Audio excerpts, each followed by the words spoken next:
স্নেহ ও সাহসের প্রতীক, বিপ্লবীর আদর্শ, আমাদের গণতান্ত্রিক ভারতবর্ষ।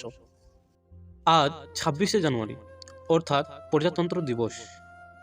প্রতি বছর 26শে জানুয়ারি ভারতে প্রজাতন্ত্র দিবস পালন করা হয়। কিন্তু কেন?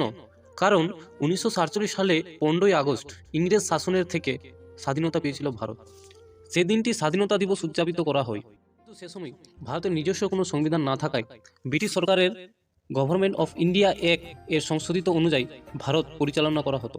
কিন্তু এরপরে ভারতের নিজস্ব সংবিধানের প্রয়োজন দেখা দেয়। দেশ স্বাধীন হওয়ার পরে সংবিধান সভার ঘোষণা করা হয়।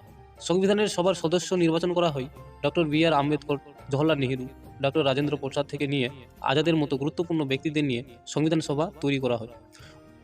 1947 সালে 29শে আগস্ট আম্বেদকরের নেতৃত্বে ভারতে স্থায়ী সংবিধান প্রণয়নের উদ্দেশ্যে একটি খসড়া কমিটি গড়ে তোলে। এই বছরের 4 নভেম্বরে খসড়া কমিটি সংবিধান সভায় ভারতীয় সংবিধানের খসড়া জমা দেয়। এরপরে 2 বছর পর বেশি সময় ধরে জনগণের সঙ্গে সরাসরি আলোচনা ও নানা চিন্তা ভাবনার পরে প্রস্তাবিত সংবিধানে কিছু সংশোধন, সংযোজক ও পরিবর্তন আনা হয়। 1949 সালে 26শে নভেম্বর সংবিধান সভায় শেষ পর্যন্ত জাতীয় সংবিধানের খসড়া গৃহীত হয়। সবার 308 জন সদস্য 1950 সালের 24শে জানুয়ারি সংবিধানে 2টি হস্তলিখিত সই করেন, একটি ইংরেজিতে ও অন্যটি হিন্দিতে। এর দুদিন পর অর্থাৎ 26শে জানুয়ারি ভারতীয় সংবিধান কার্যকর হয়। আনুষ্ঠানিকভাবে সার্বভৌম গণতান্ত্রিক রাষ্ট্র হিসাবে আত্মপ্রকাশ করে আমাদের ভারত।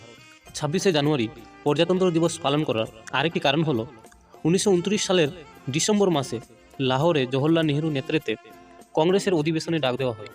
এই অধিবেশনে একটি প্রস্তাব পেশ করা হয়।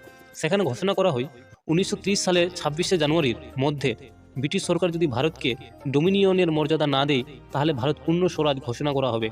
সেই সময়ের মধ্যে ব্রিটিশ সরকার ভারতকে ডোমিনিয়নের মর্যাদা দেয়নি, ফলে কংগ্রেস ভারতের পূর্ণ স্বাধীনতা লাভের জন্য সক্রিয় আন্দোলন শুরু করে।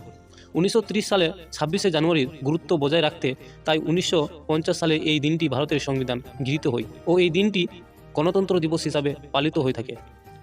26শে জানুয়ারি সকাল 10:18 ভারতের সংবিধান কার্যকরী হয়। এদিন দিল্লিতে কুচকা আওয়াজ অনুষ্ঠিত হয়। 8 কিলোমিটার কুচকা আওয়াজ শুরু হয় রাইসিনা হিল থেকে, এরপরে রাজপথ, ইন্ডিয়া গেট হয়ে লালকেল্লায় এসে শেষ হয়। তাই 26শে জানুয়ারি অর্থাৎ প্রজাতন্ত্র দিবস নিয়ে বলতেই হয় যে আজ হলো 26শে জানুয়ারি, আমাদের প্রজাতন্ত্র দিবস। তবে ভুলো না শহীদ বিপ্লবীদের কথা। আজ পেয়েছি আমরা পূর্ণ স্বাধীনতা। কোটি টাকায় দেওয়া যাবে না বিপ্লবীদের রক্তের দাম। ছোট থেকে বিপ্লবী ছিলেন ভগৎ সিং ও ক্ষুদিরাম। বিপ্লবীরা যুদ্ধে সহ্য করেছে কত ব্যথা, তাই আজ আমরা পেয়েছি পূর্ণ স্বাধীনতা। চারিদিকে আজ বাজিছে শঙ্খ আর জাতীয় গান।